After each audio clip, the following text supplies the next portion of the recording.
Hey, today we're going to talk about ionic compounds and how we can write the formula for ionic compounds and also name ionic compounds.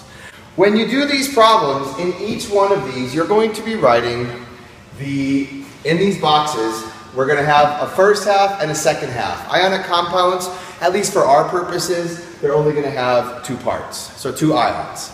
You're going to have a positive ion, which always goes first, and a negative ion, which always goes last. Couple of things. If it ends in IDE, it is an element, which means it's from the periodic table of elements, which means oxide here is oxygen. If it has any other ending, notice this says sulfate. This, you must look in table E to get this information. Another thing you should pay attention to is the transition metals. And some of them are going to have multiple charges for their ions. For example, if you look at copper, we're going to have copper 1 or copper 2. If you look up here on the upper right, there's something called an oxidation state. Now we're going to be addressing oxidation states far into the future.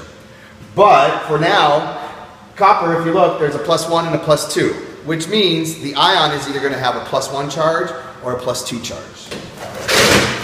So these are things to pay attention to. So what we're going to do when we set this up is we are going to, when we have the name, we are going to write out the ions that are formed. So here we're going to write the ions with the charge.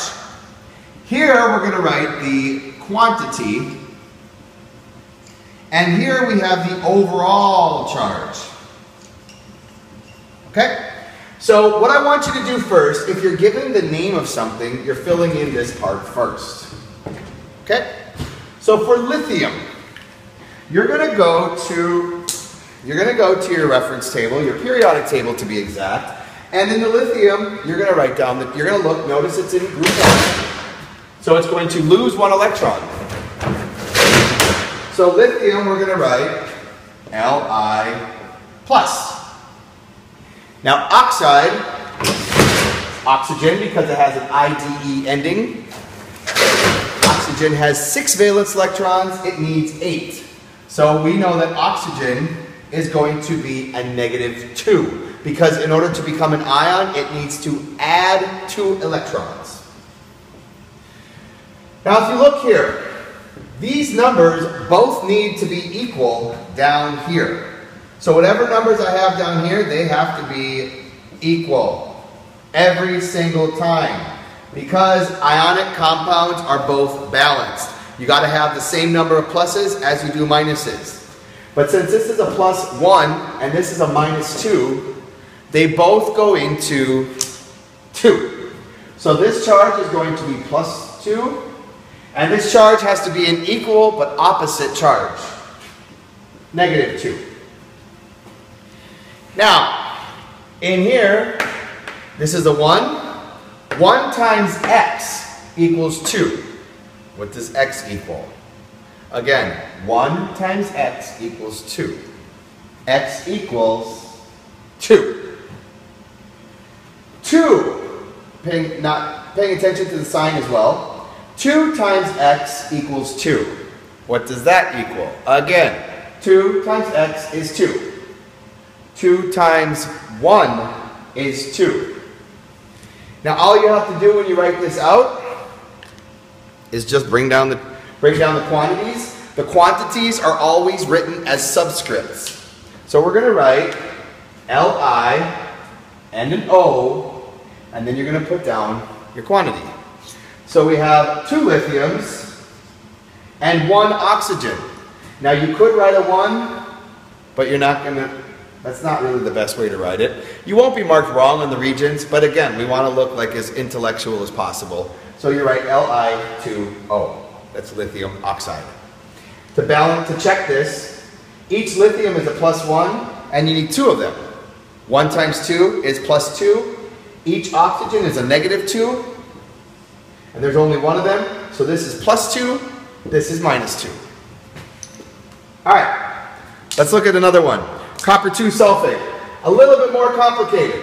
First of all, Copper, we're going to look and write that down. It's Cu. And sulfate is SO4. And where did I get this from? That's right, table E. Copper 2, this number right here, it's a Roman numeral. It refers to the charge. It's only present in transition metals. These are transition metals down here. Just take a look right now. A lot of them have multiple oxidation states, or the number in the upper right corner. So copper 2 has a charge of +2. Sulfate is a -2. And you're going to write the charge right here, 2-. You have a +2, you have a -2. What do they both go into? Don't say 4, because they both go into 2. So this is +2, this is -2. Now the quantity of both, 2 times x equals 2. 2 times 1 equals 2. 2 times x equals -2. Again, -2 times x equals -2. 2 is 1. So when we write this out, we're going to transfer our formula, or sorry, the atomic symbol, Cu and SO4. How many Cu's do we need? 1. Don't write a number. How many SO4s do we need? 1. Don't write a number. Simple enough, right? All right, let's get complicated. We have right here we're going to name this one now. Okay? We're naming this.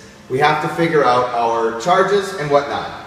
So what I'm going to do is I'm going to write Fe, but I'm not going to write down the charge yet because I don't know. If I look at iron, which is right here, it could either be +2 or +3. I'm not going to write this down yet. We have SO4, 3. So we're going to write down SO4. And the charge right here, which we know this from table E, this is a -2. Now, I know right for a fact that this number right here refers to the quantity.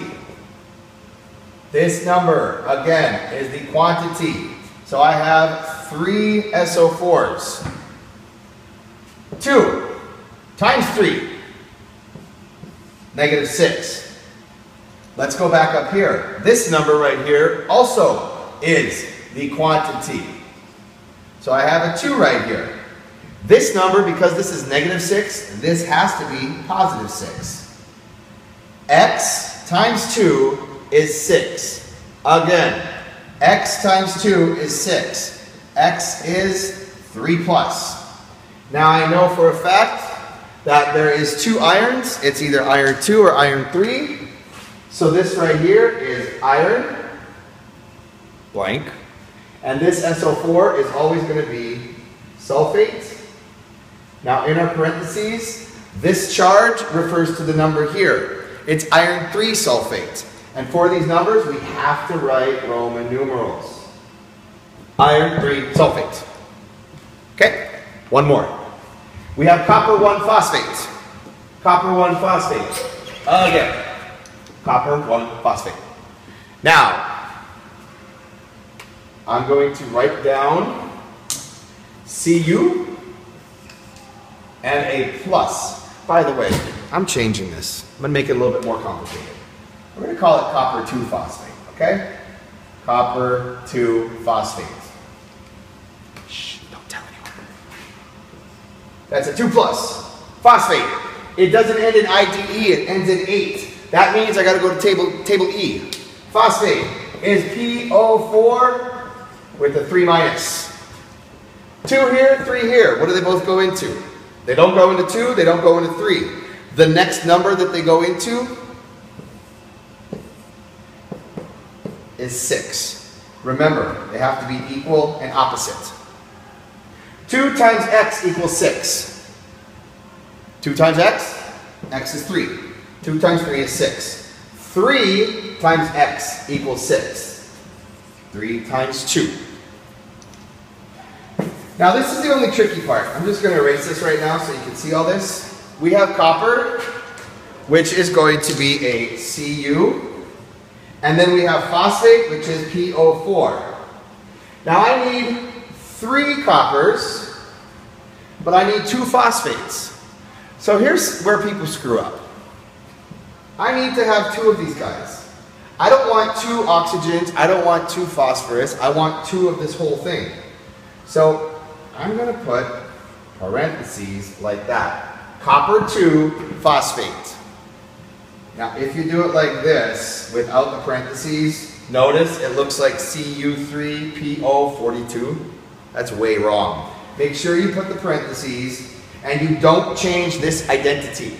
If it's phosphate up here, it's phosphate down here. I know, it looks confusing. Watch this again. There's going to be a refresher course. Practice.